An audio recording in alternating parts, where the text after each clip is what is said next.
Pokemon Go is old as Just like that, 10 whole years have flown by, which officially qualifies the game as nostalgia. The year was 2016. People were pretending to be mannequins for some godforsaken reason. Stranger things took over the planet. Harambe was taken out due to lack of parenting, and Drake was doing the victory lap fresh off the beef with Meek Mill. Speaking of beef, hey, shout out to Iceman, yo. Shout out Iceman. That album is cold as hell. Pull up, Maybach, beep, beep, baby. Anyway, that summer, parks, waterfronts, campsites, and harbors were completely flooded with dozens of civilians trying to catch virtual creatures. People went outside. You remember that place? Outside? Birds, trees, fresh air, yeah, that place. It felt like everyone and their grandma was outdoors, and not for basic necessities like work or groceries. People were chilling during the day, hanging out all hours of the night, making new friends, talking in person, and not over text. Millions of us grew up in the 90s, where we'd spend majority of our time outdoors, playing games like freeze tag, Nicky Nicky Nine Door, kickball, and manhunt. In 1998, the Pokemon phenomenon officially kicked off in North America, complete with a legendary anime, toys, merch, and of course, the cards. Summer of '98 was nothing but kids going from street to street, block to block, looking for other Pokemon trainers. Now, apparently there's a way to actually play these things and have an organized battle, but me and my people, all we did was collect and trade. I couldn't tell you the first thing about the official rules or the mechanics of the game. Fast forward roughly 20 years, and those same kids who love the anime, the movies, and the cards are older now, and they more than likely fell off Pokemon a bit or completely abandoned the franchise. Along comes Pokemon GO, which essentially felt like a chance to relive our childhoods. This time, instead of hunting for holographics, we were searching for creatures in augmented reality. Nintendo has finally figured out the formula to get video gamers off their couch, outside, and actually interacting with each other. Pokemon GO reunited the world after we become so closed off. 2016 honestly felt like a throwback to a summer from the 90s. With over 100 million downloads in its first month, you couldn't go anywhere and not see someone staring at their phone. Pokemon GO would continue on to become one of the most profitable mobile games of all time, recently crossing the $8 billion mark. While most of us were enjoying responsibly, of course a few sweaty diehards had to take it to the extreme.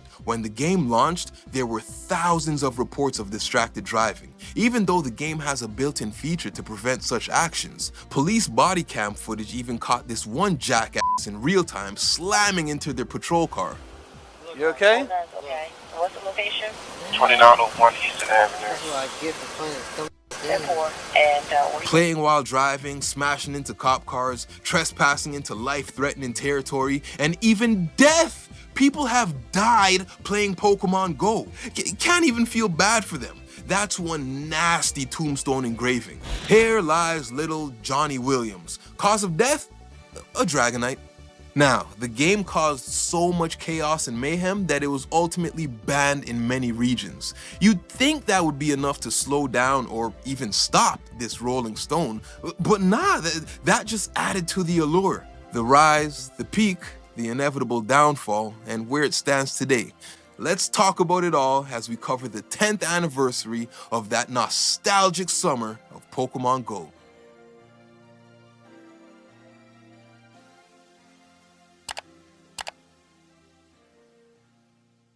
It may be hard to mentally go back 10 years and remember the feeling of the Pokemon GO launch. Nothing, and I mean nothing, has ever come close to matching that level of real-world gaming pandemonium.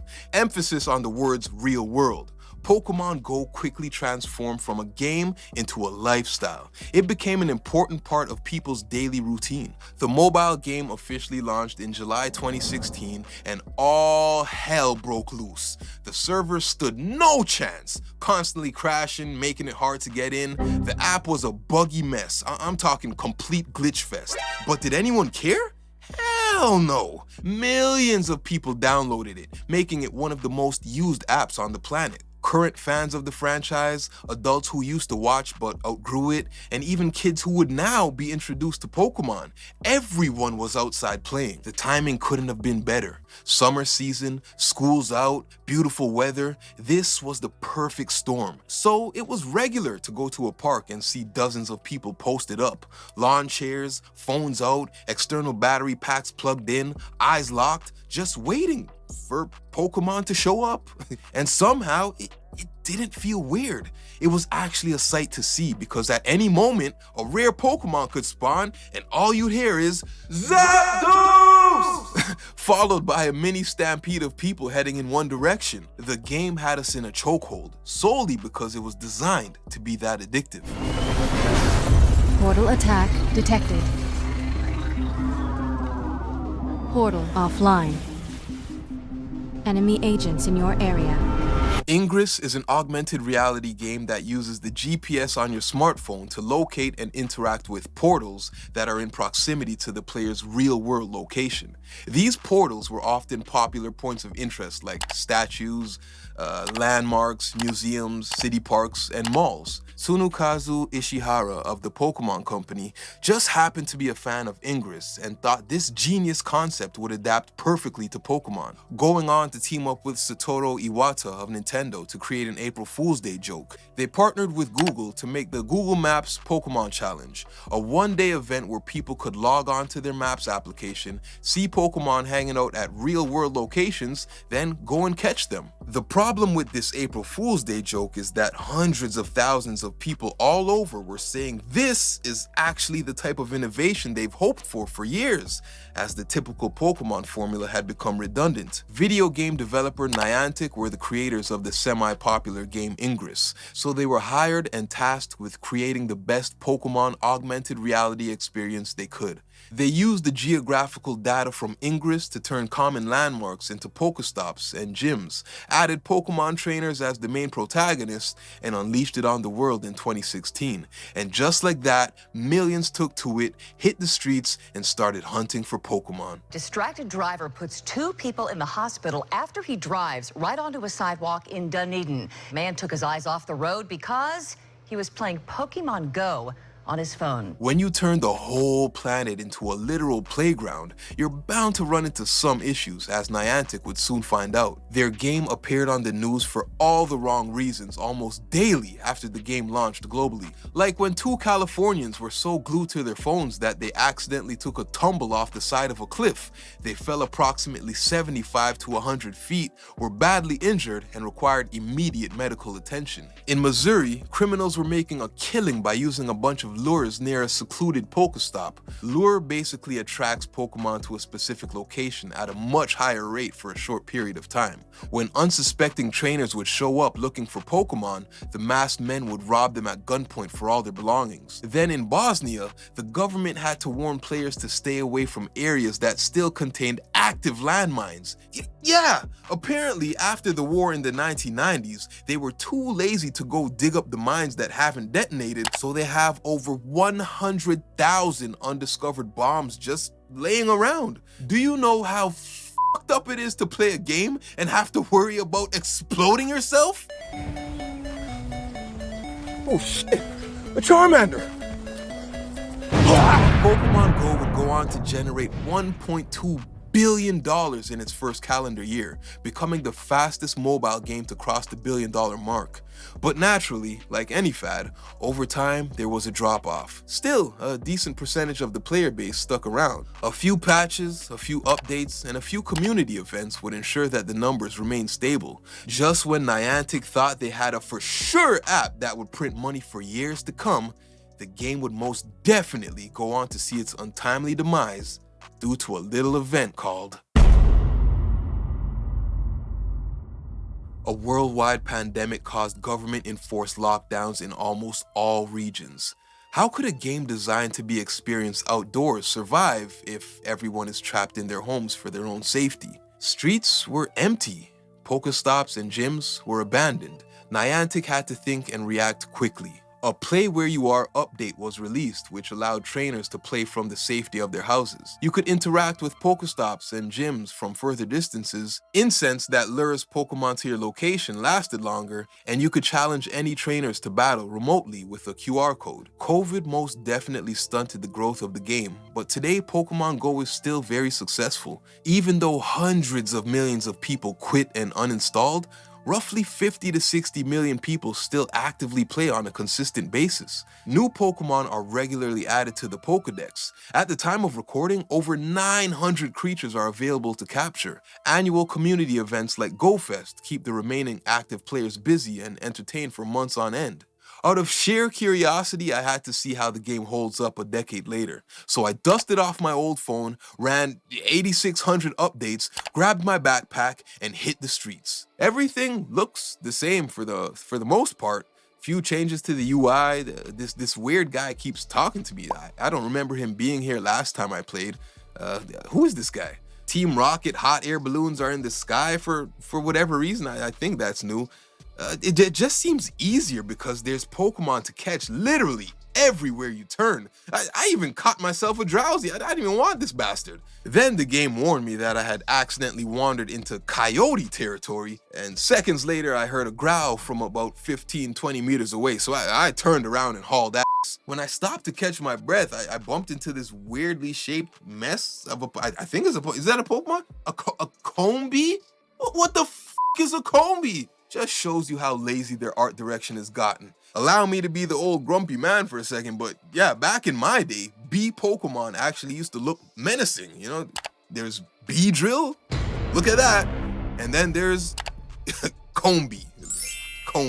So this ugly flying piece of honeycomb was strong as shit for some reason, so I had to run away from the battle. Then I started scrolling the menus and I realized a little something was missing.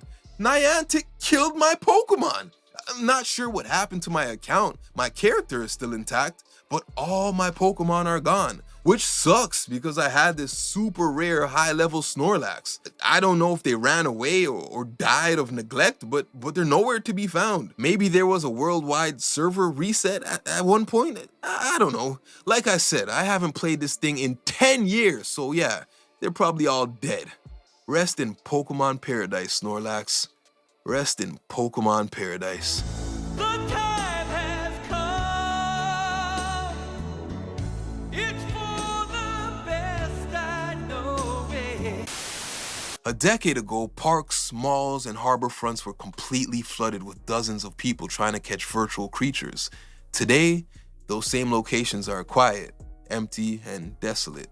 Pokemon GO was the perfect mix of exploration, random encounters, and of course, nostalgia. That summer of 2016 brought people together. Instead of scrolling TikTok endlessly or arguing in the comment sections, people were chilling together at the park, talking face to face, and helping each other find Pokemon. I remember swinging by Milliken Park here in Toronto one evening. Maybe about 150 people were on lawn chairs, crowded around the pond. Someone copied that viral video from YouTube and out of nowhere, someone started blasting the OG Pokemon theme song over their Bluetooth speaker. Damn near every soul in that park started singing along. As I looked around, I noticed a few people were so overcome with emotions that they just had to sit in silence. At first, I thought, come on, dog, it's just Pokemon. But it's not just Pokemon. I'm sure those people were reminiscing about the simpler times when things made sense, their innocent childhoods, when everything just felt better, when people were nicer, when life was more fun. Saturday morning cartoons, eating a bowl of cereal in front of the TV, when the shows were better, when the fast food tasted good, when bills and responsibilities weren't a thing.